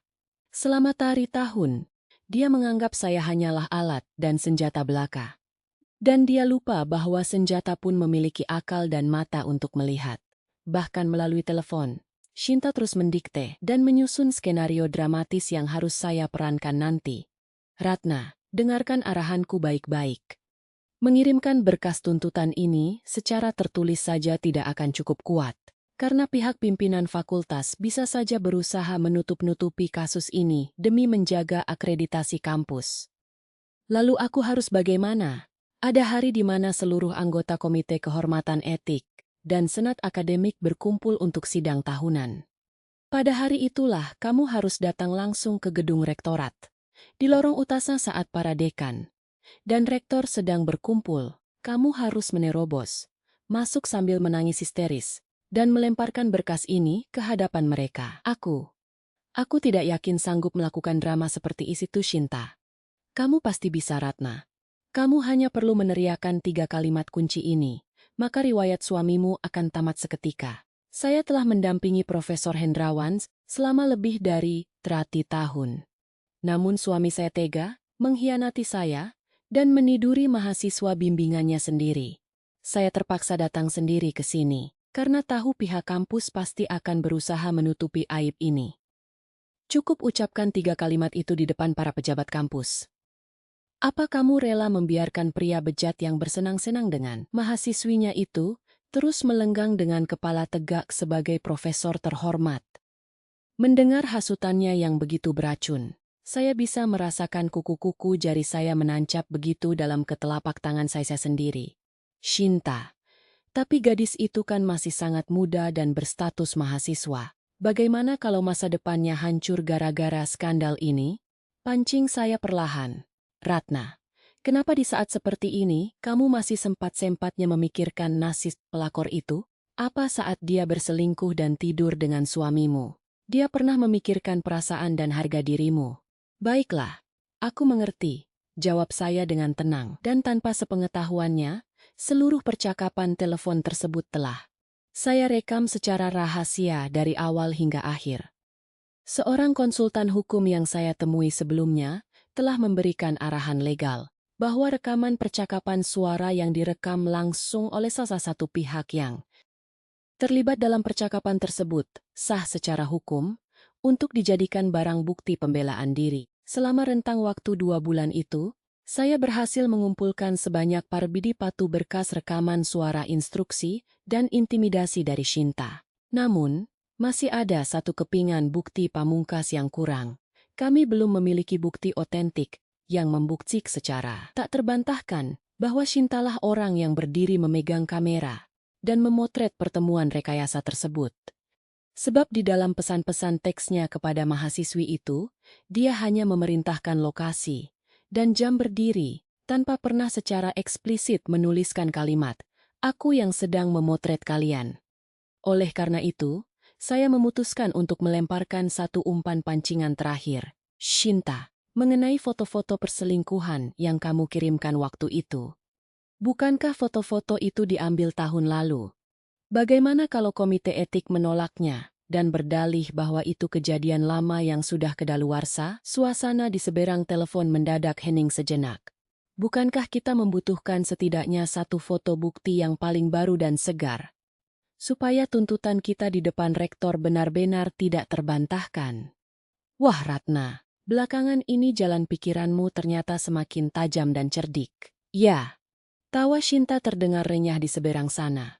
Aku melakukan ini karena aku juga harus memastikan kemenanganku. Dan jika kita memang harus menjatuhkannya, kita harus memastikan pukulannya benar-benar mematikan. Tunggu sebentar. Biar kubuatkan bukti yang baru untukmu. Biar kubuatkan. Kalimat pengakuan fatal itu akhirnya meluncur langsung dari bibirnya sendiri. Dan benar saja, 3 hari kemudian mahasiswi bimbingan suami, saya menerima pesan teks darinya. Memerintahkan gadis itu untuk menemui Profesor Hendrawan pada hari Kamis malam pukul 2. Suronel WIB di depan gang kawasan Hotel Melati yang sama. Dengan dalih hendak mengonsultasikan masalah darurat terkait kelanjutan studinya. Mulai dari titik inilah, saya yang mengambil alih kendali penuh atas seluruh strategi perlawanan kami. Hal pertama yang saya putuskan adalah mengenai kehadiran suami saya di lokasi tersebut. Pada awalnya, putri kami sempat menolak keras rencana ini. Ibu, kenapa harus ayah yang datang langsung ke tempat berbahaya itu? Bukankah kita bisa menyewa pemeran pengganti? Memakaikan mantel ayah dari belakang agar hanya punggungnya saja yang terpotong kamera. Tidak bisa, nak, tolak saya dengan tegas. Tante Shintamu itu akan berdiri memegang kamera secara langsung. Dia adalah orang yang telah memperhatikan gerak-gerik dan postur tubuh ayahmu selama lebih dari 2 tahun. Dia tahu persis bagaimana cara ayahmu melangkah saat berjalan, bagaimana gestur tubuhnya saat mabuk, hingga apakah kancing mantelnya terpasang rapi atau tidak. Jika kita menaruh orang pengganti di hadapannya, dia pasti akan langsung menyadari kejanggalannya, membatalkan pemotretan, dan pergi begitu saja. Kalau itu terjadi, kita akan kehilangan satu-satunya kesempatan untuk menangkap basah pelakunya. Malam itu, saya duduk di hadapan suami saya dan memberikan instruksi mutlak. Kamu harus datang sendiri ke lokasi itu secara langsung. Tugas kita malam ini bukan lagi membuktikan bahwa dirimu bersih dari tuduhan, melainkan menangkap basah siapa sosok dalang yang selama ini menciptakan dan merekayasa fitnah foto-foto tersebut. Setelah terdiam cukup lama menimbang risiko, suami saya akhirnya mengangguk pasrah. Maka, skenario jebakan pun kami susun dengan sangat presisi. Malam itu, mahasiswi tersebut akan berdiri menunggu di mulut gang. Suami saya akan berjalan keluar dari arah gang tersebut.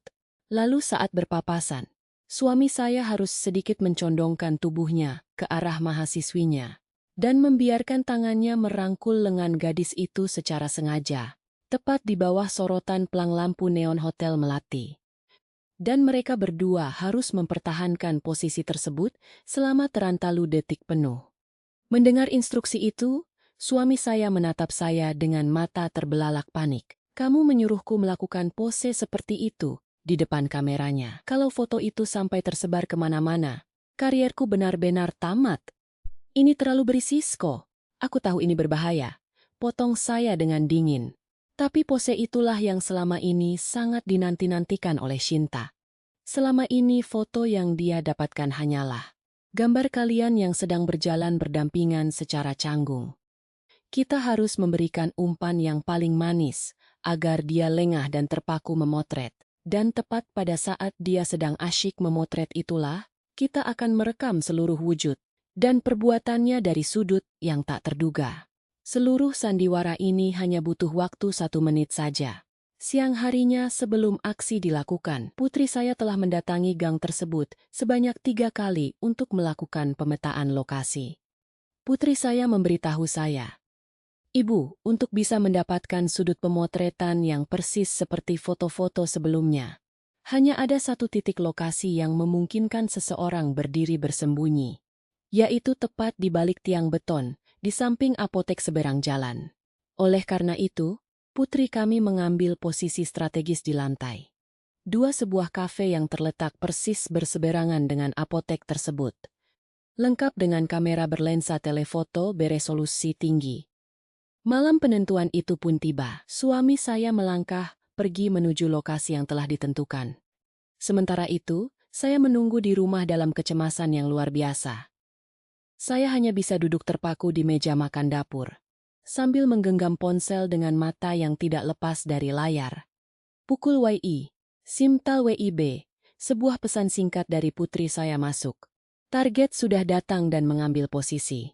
Membaca sebaris pesan singkat itu, tangan saya gemetar hebat hingga cangkir teh di atas meja tersenggol tumpah. Pukul wasbetime, Songnil WIB.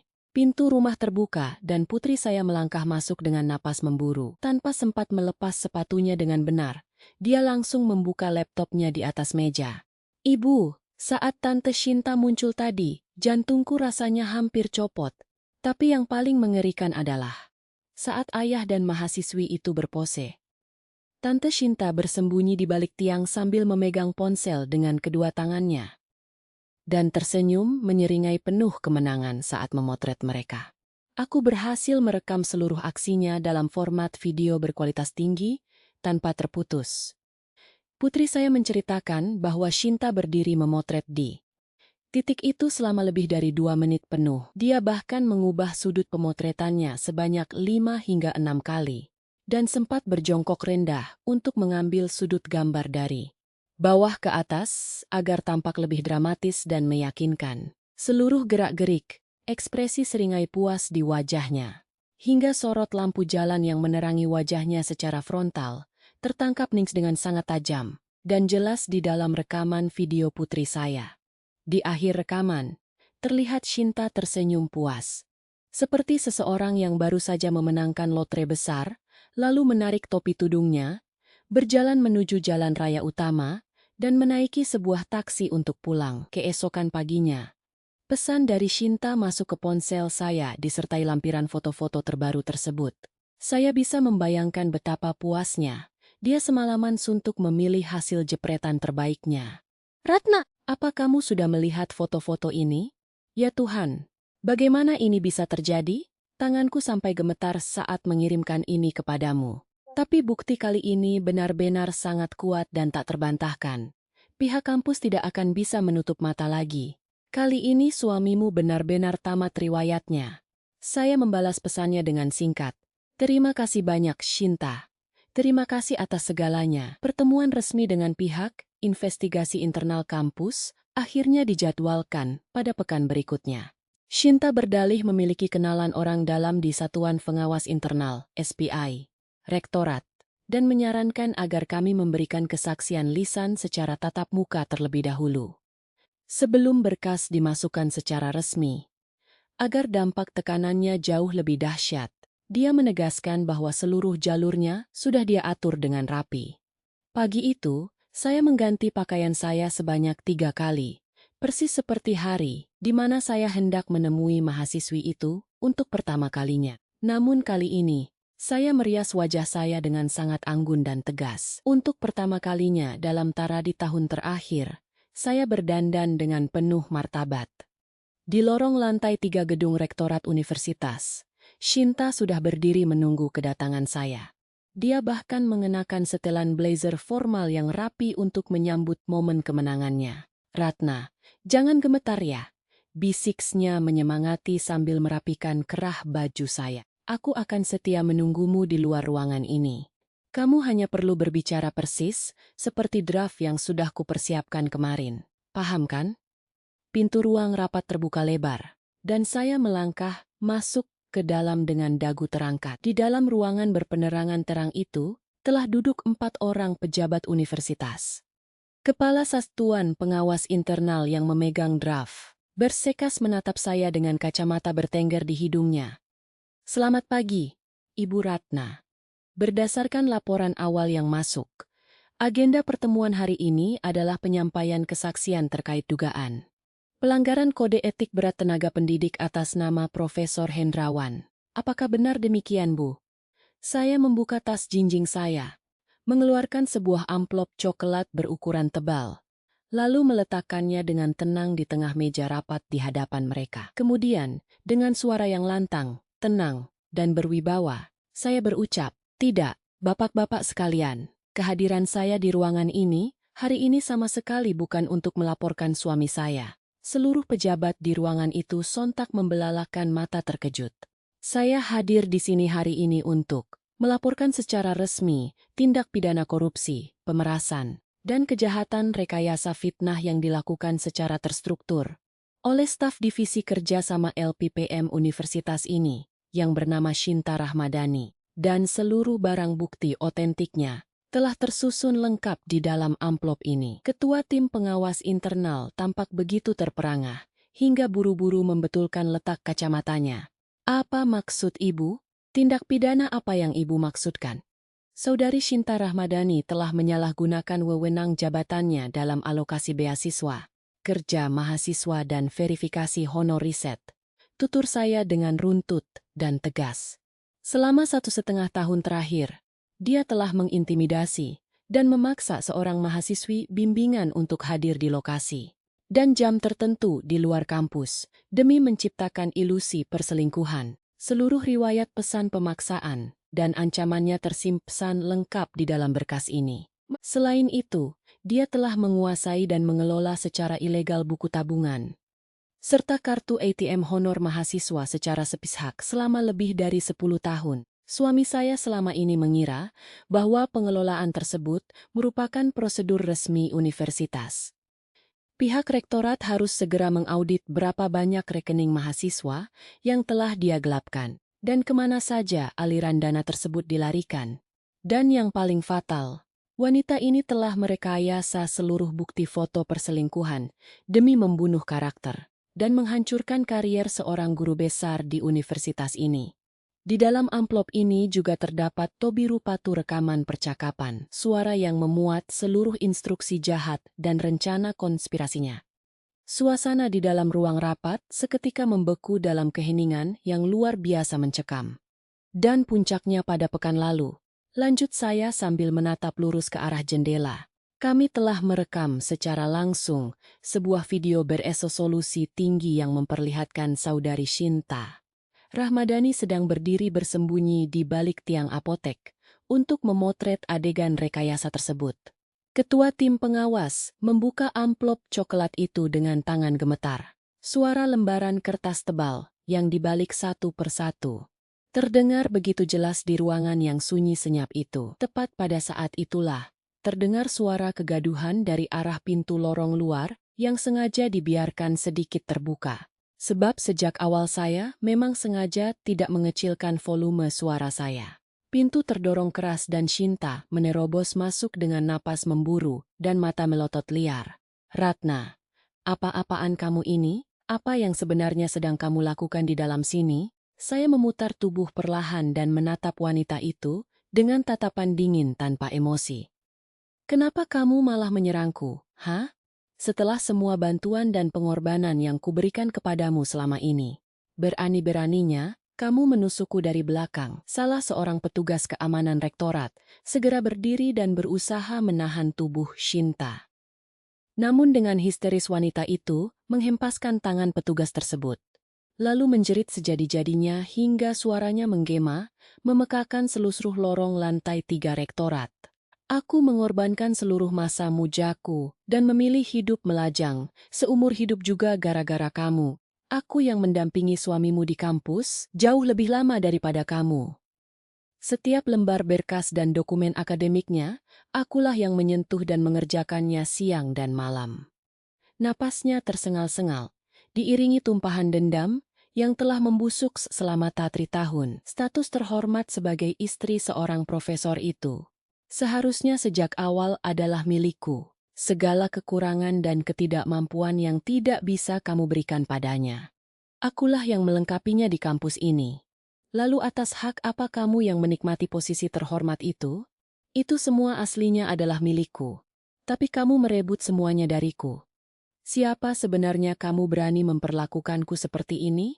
Jeritan histerisnya seketika terhenti saat tubuhnya luruh dan ambruk bersimpuh di atas lantai lorong rektorat. Rok blazer formalnya tampak kusut berantakan di lantai marmer yang dingin, namun dia bahkan sudah tidak memiliki tenaga lagi untuk bangkit berdiri. Saya melangkah mendekatinya perlahan dan berdiri tegak tepat di hadapannya. Anehnya, melihat pemandangan kehancuran wanita itu, saya sama sekali tidak merasakan luapan kepuasan atau kemenangan balas dendam di dalam dada saya. Yang tersisa di hati saya hanyalah rasa, iba dan kepedihan yang teramat mendalam. Saya menatapnya sambil membatin. Betapa malangnya jiwa ini, menghabiskan waktu selama cari tahun. Hidupnya hanya demi menggenggam satu obsesi busuk yang semu. Dengan suara yang sangat pelan, lembut, namun menghujam ulu hati, saya berkata, "Shinta, izinkan aku menanyakan satu hal kepadamu." Shinta mendongakkan kepalanya dengan napas yang memburu, dan tatapan mata yang hancur berantakan menatap saya. Seandainya rencanamu berhasil dan suamiku benar-benar hancur hari ini. Seandainya dia dipecat secara tidak hormat dari kampus, dan nama baiknya diinjak-injak hingga ke dasar tanah. Apa yang kamu pikir akan terjadi setelah itu? Apakah kamu benar-benar percaya suamiku akan berpaling dan datang memelukmu? Air mata kemarahan mulai meleleh di pipi wanita itu. Kamu pikir menghancurkan hidup seseorang adalah perkara yang mudah? Setelah kamu berhasil menghancurkannya, kamu tidak akan pernah berada di sampingnya. Kamu justru akan terjerembab ke tempat yang jauh lebih rendah dan menjijikan daripada orang yang kamu hancurkan. Segala kejahatan dan fitnah keji yang kamu rancang demi memuaskan nafsu balas dendammu ini, semuanya meninggalkan jejak nyata yang membuktikan bahwa tanganmulah pelakunya.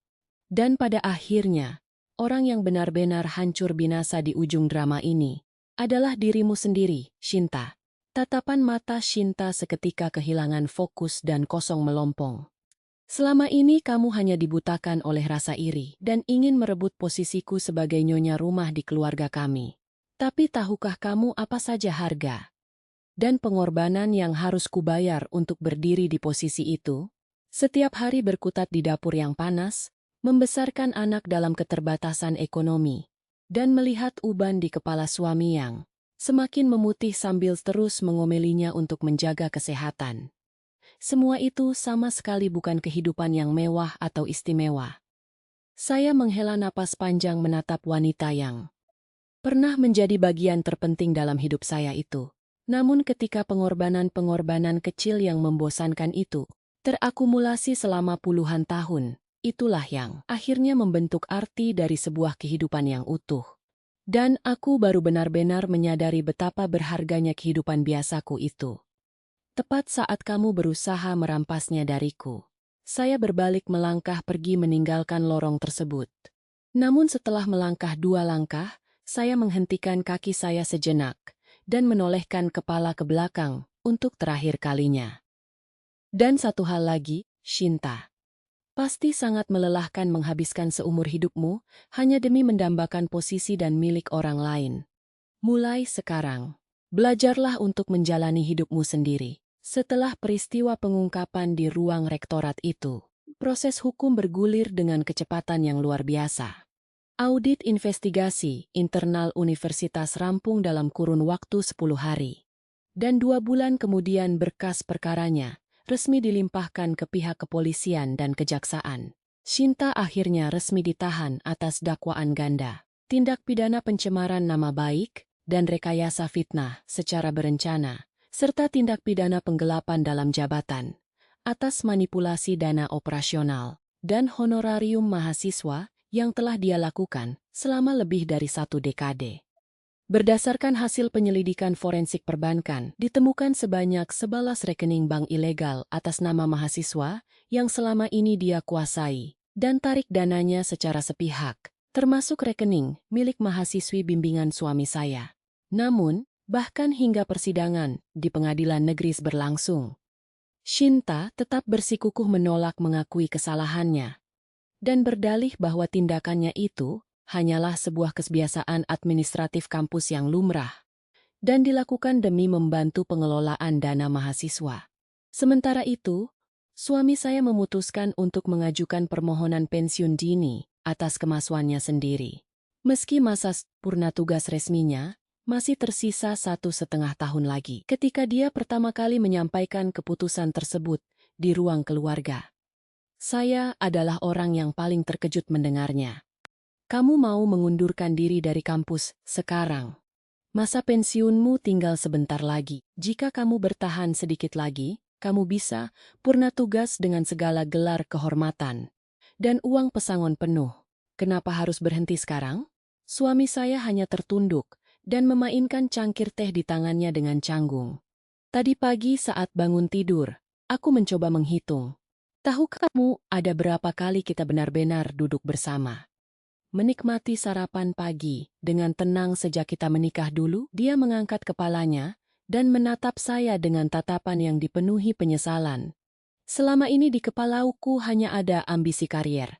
Nanti kalau posisiku sudah mapan, semuanya akan baik-baik saja. Nanti kalau sudah jadi dosen tetap, aku akan punya waktu. Nanti kalau sudah jadi guru besar, aku akan membahagiakan keluargaku. Nanti kalau sudah pensiun, aku akan menebus semuanya. Dan tanpa kusadari, waktu terambi tupatu tahun telah menguap begitu saja dalam kesibukan semu. Saya terdiam mendengarkan setiap patah kata yang meluncur dari bibirnya.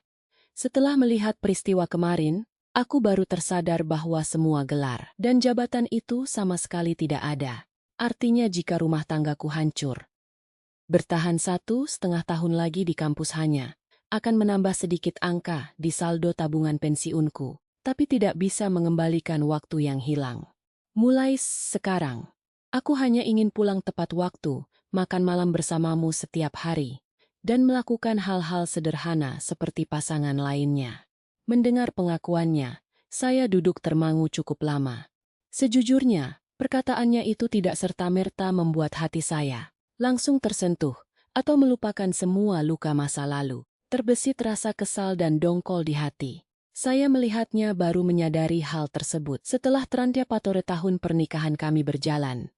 Maka, saya menatapnya dengan tatapan tajam dan berkata, "Kamu tahu kan kalau kemarin aku sempat berkonsultasi ke pengacara untuk mengurus perceraian kita?" Suami saya tersentak menatap saya dengan rasa bersalah.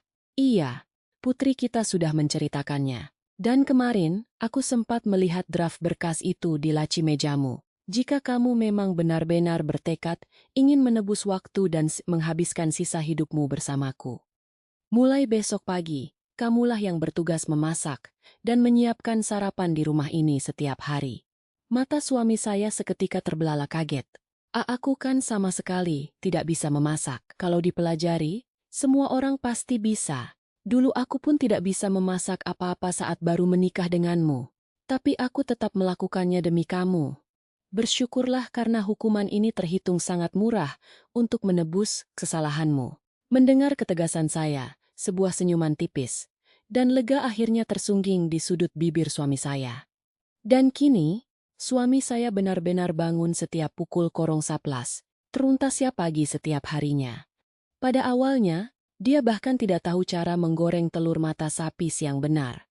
Kuning telurnya selalu pecah berantakan dan gosong. Namun sekarang, Dia bahkan sudah mulai bisa memasak sayur sup dan lodeh, meskipun takaran garamnya terkadang masih belum pas di lidah. Dan mengenai mahasiswi bimbingan itu, seluruh sisa honorarium dan hak beasiswanya yang sempat tertahan telah dibayarkan penuh oleh pihak universitas. Lengkap dengan pengembalian buku tabungan dan dokumen resminya. Pihak Rektorat Universitas juga telah menerbitkan surat permohonan maaf dan pemulihan nama baik secara resmi untuknya. Kini, gadis itu telah pindah ke universitas negeri ternama lain di Jawa Barat untuk melanjutkan program doktoralnya, S3, dengan beasiswa penuh. Beberapa waktu lalu, dia sempat berkunjung ke rumah kami. Sebelum berangkat pindah kota, saya memasakkannya bekal rendang dan sambal goreng kering di dalam. 2 toples besar untuk dia bawa ke tempat tinggal barunya. Saat sedang makan siang bersama di ruang makan kami, gadis itu tersenyum cerah dan berkata, "Ibu, belakangan ini saya bisa tidur nyenyak selama 10 jam setiap malamnya." "Wah, lama sekali kamu tidur," goda saya sambil tertawa. "Iya, Bu, sepertinya tubuh saya sedang membalas waktu tidur yang hilang dan penuh ketakutan selama bertahun-tahun kemarin." Melihat senyumannya yang kini begitu lepas dan tanpa beban, diam-diam saya menyeka air mata haru di sudut mata saya saat mencuci piring di dapur, dan saya sendiri akhirnya memutuskan untuk mendaftarkan diri kembali ke bangku perkuliahan pasca sarjana. Banyak kerabat dan tetangga yang mencibir dan bertanya sinis, untuk apa wanita setua ini masih repot-repot kuliah lagi?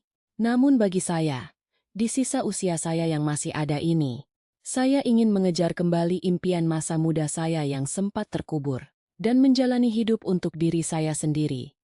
Sekarang giliran suami saya yang harus melayani, mendukung, dan mendampingi pendidikan saya dari belakang. Beberapa waktu yang lalu, saya sempat mendatangi lembaga pemasyarakatan lapas wanita untuk menjenguk Shinta 1 kali saja saat duduk berhadapan di balik dinding kaca pembatas ruang kunjungan. Wanita di hadapan saya tampak telah menua dengan sangat drastis. Kerutan di wajahnya terlihat begitu dalam dan rambutnya memutih kusam. "Ratna, untuk apa kamu jauh-jauh datang menjengukku ke tempat terkutuk ini? Apa kamu sengaja datang untuk menertawakan dan menikmati kehancuranku?" Tanyanya dengan nada ketus dan defensif. "Tidak, Shinta," jawab saya dengan tenang.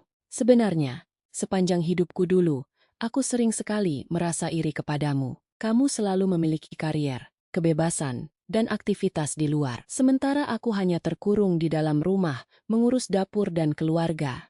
Dulu, aku sering merasa bahwa diriku adalah sosok wanita yang tidak berguna. Hanya seorang wanita, biasa yang bisanya cuma memasak dan membersihkan rumah." Saya menempelkan telapak tangan saya ke dinding kaca pembatas di antara kami.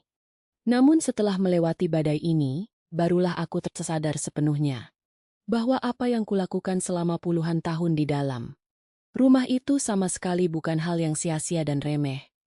Saya menatap matanya yang mulai berkaca-kaca. "Dulu kamu begitu terobsesi ingin merebut posisiku, kan? Tapi tahukah kamu apa sebenarnya posisi yang kamu dambakan itu? Posisi itu adalah rutinitas sederhana. Bangun pagi menyiapkan makanan, merawat anak. Saat sakit, melihat rambut suami yang memutih, lalu mengomelinya untuk menjaga kesehatan. Semua rutinitas itu terdengar sangat biasa dan sama sekali tidak ada yang istimewa. Namun ketika hari-hari biasa yang sederhana itu dijalani dan ditumpuk dengan penuh ketulusan selama puluhan tahun, itulah yang akhirnya mengkristal menjadi sebuah mahakarya kehidupan yang sejati. Dan ironisnya, aku baru benar-benar menyadari betapa agungnya nilai dari kehidupan sederhanaku itu, tepat setelah kamu berusaha merampasnya dariku dengan paksa. Saya menarik napas panjang untuk melepaskan seluruh beban masa lalu. Hanya untuk hal itulah, aku merasa perlu berterima kasih kepadamu. Itulah percakapan terakhir dan pertemuan terakhir saya dengan sosok sahabat, atau wanita yang pernah saya anggap sebagai sahabat seumur hidup saya. Kini, kehidupan rumah tangga kami berjalan dengan sangat damai dan sederhana.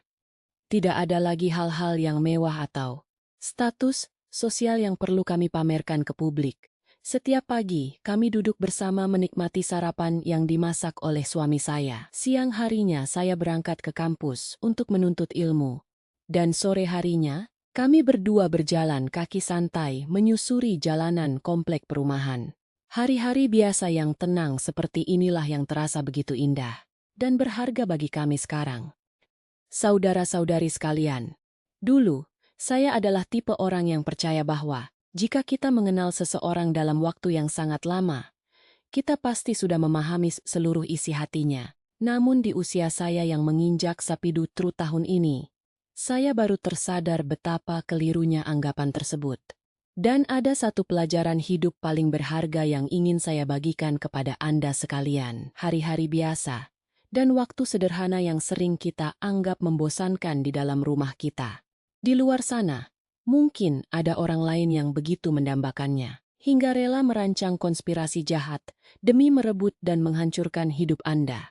Maka dari itu, jika hari ini Anda masih memiliki seseorang yang duduk di seberang meja makan untuk menikmati hidangan bersama Anda dengan tulus, tolong jangan pernah menganggap momen sederhana itu sebagai hal yang sepele. Dan sebagai penutup, izinkan saya menitipkan satu pesan penting. Jika suatu hari nanti ada seseorang di dekat Anda yang memegang tangan Anda sambil berbisik, tolong jangan ceritakan hal ini kepada siapapun. Tolong berhenti sejenak dan renungkanlah baik-baik apa motif tersembunyi di balik kalimat tersebut. Sebab, sosok orang yang benar-benar tulus berdiri di pihak Anda tidak akan pernah membiarkan Anda menanggung beban kebenaran itu sendirian dalam kegelapan. Terima kasih banyak telah meluangkan waktu berharga Anda untuk mendengarkan kisah panjang perjalanan